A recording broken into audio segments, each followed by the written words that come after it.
That's the tune of Indianapolis weather this week, giving you a live look over the downtown skyline. You can see that beautiful skyscape. Is that what you call it, a skyscape? Absolutely. Oh, I just thought I made that up. Here we go at 6 o'clock on your Wednesday morning. It is looking beautiful to start with all the lights starting to pop on. But yes, you asked for hot and then cold weather, and you're waking up this morning like fall finally said, okay, I'm here now. We're glad you're up with us here on 13 Sunrise, and a lot of you probably glad for that cooler weather that blew in here for us. Right, and we talk really cool. This was not a gradual thing. We're in the 60s, right? Is that, or maybe lower? Right now it's like 48 in Indy. Wow. Okay, so a high in the 60s. So just giving you, go.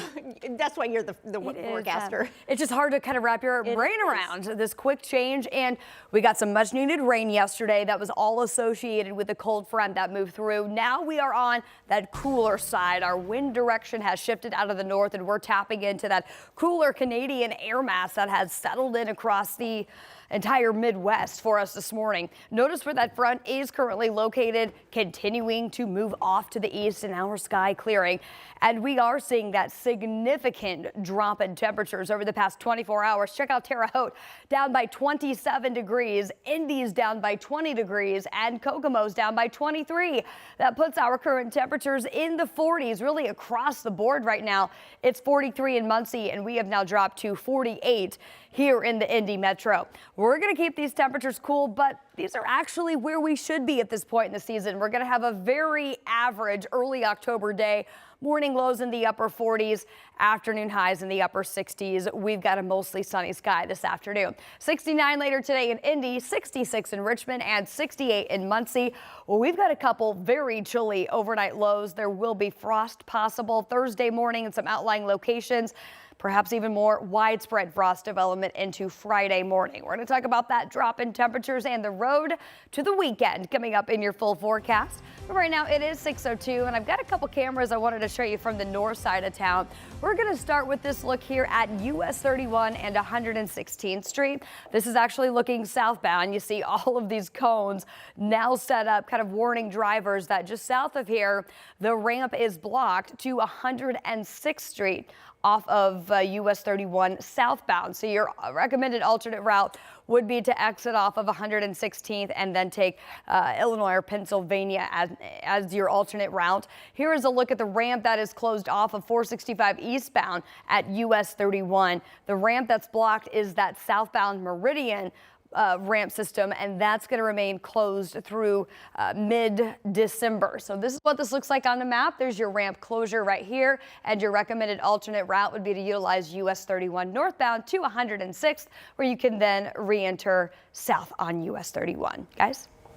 Thank you, Lindsay. This morning we are hearing from the lawyer representing the man who says that former NFL player and Fox Sports analyst Mark Sanchez attacked him. The 69-year-old victim filed a civil lawsuit earlier this week against Sanchez, but also the Fox Corporation. Anna Chalker is in studio this morning with more on this lawsuit. But first, Anna, what's the victim's condition this morning after seeing those pictures? A lot of people really concerned. They really are, but the good news is Perry Toll, he's out of the hospital this morning and he's at home recovering. His team claims that Sanchez was the instigator in all of this and Fox was negligent in hiring Sanchez. And a big focus in this lawsuit that we've touched on before, the injuries that Perry Toll got from the attack. And the images you're about to see are graphic. And here's where you could see Toll bloody in a hospital bed. He has a deep gash in his cheek and his tongue was even cut, making it hard for him to speak now.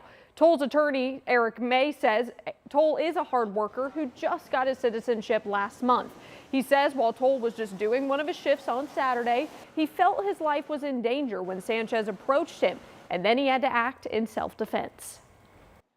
Mr. Toll at 5'8", 165 is at a great physical disadvantage to somebody who's a former professional athlete who, for whatever reason, was engaged in crazed, strange behavior involving getting into Mr. Toll's truck, getting in his face.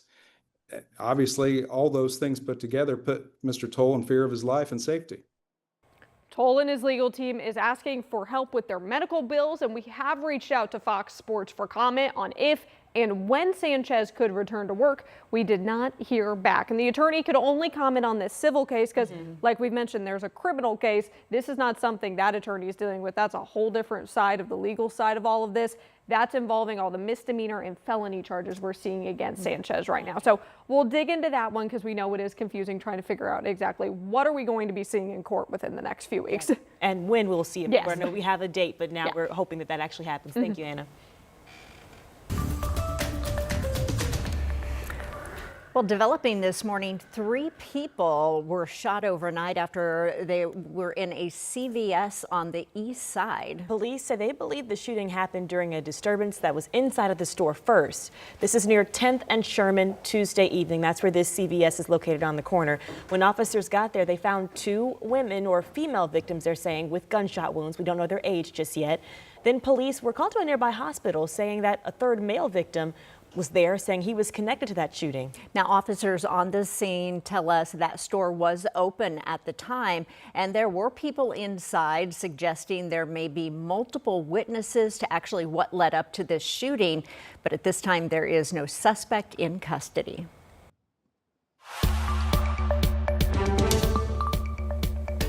Right now, a 21-year-old man is serving 2 years of his sentence for a crash that killed 3 people.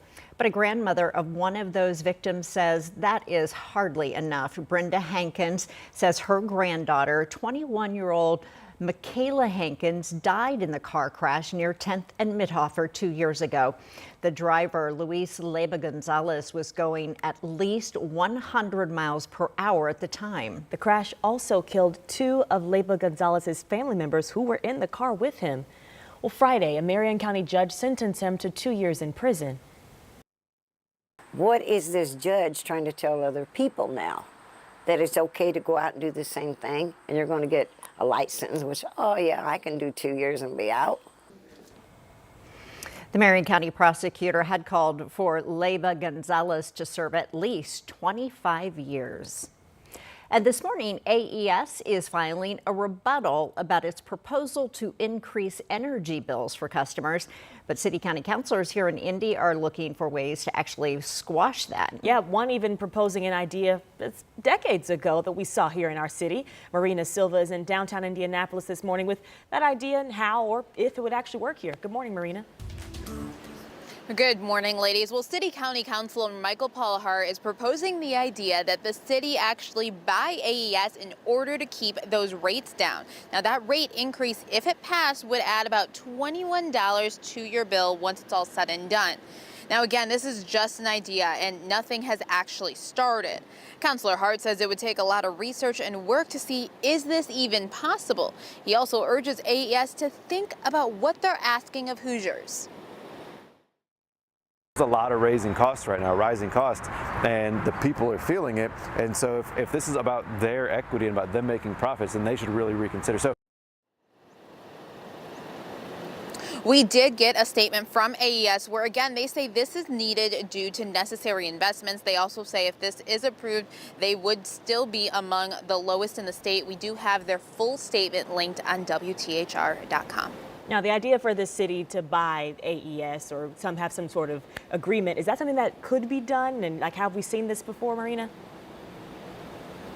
So we have actually seen this before. Way back when, up until about 2001, it was Indianapolis Power and Light. They owned the city utilities. So then in 2001, AES acquired Indianapolis Power and Light, and it was actually called Indianapolis Power and Light up until 2021 when AES did some rebranding. So it's been done before. Yeah, a lot of people remember IPL, but just wondering if that's even a possibility. Thank you, Marina. Well, new developments this morning in a 26-year-old cold case about an Indianapolis woman who's been missing. State police say they have finally identified the remains of a woman that was found near Spencer in 2003 as Deanna Smith. She was reported missing in 1999. Her remains were found 4 years later, but they've been identified for more than 2 decades now. This is one of the first cases taken on by a newly formed task force called the Indiana State Police Cold Case Unit. Detective Tony Walden is one of those detectives on this particular case. She tells us new technology is what helped match Smith's DNA and make her identification. Detectives are investigating this case still as a homicide. If you had any contact with Deanna Smith in 1999, you are asked to contact police to help further connect the dots. Indiana Governor Mike Braun is responding to calls from state Democrats who say that a recent audit into the Indiana Economic Development Corporation didn't go far enough. So this report released just last Friday, it details millions of dollars in spending for things like travel and other services. Well, it also found a lack of oversight when it comes to conflict of interest for board members. Democrats are calling for more to be done, including hearings that will look deeper than this report. The governor responded to those calls. Here he is. When it comes to legislatively doing more to look into it, fine with that. If we would find that would need to be more that we need to look at based upon it, wouldn't rule that out either. Well, the state is also closing the IEDF. That's a nonprofit foundation under the IEDC, which received donations from private donors.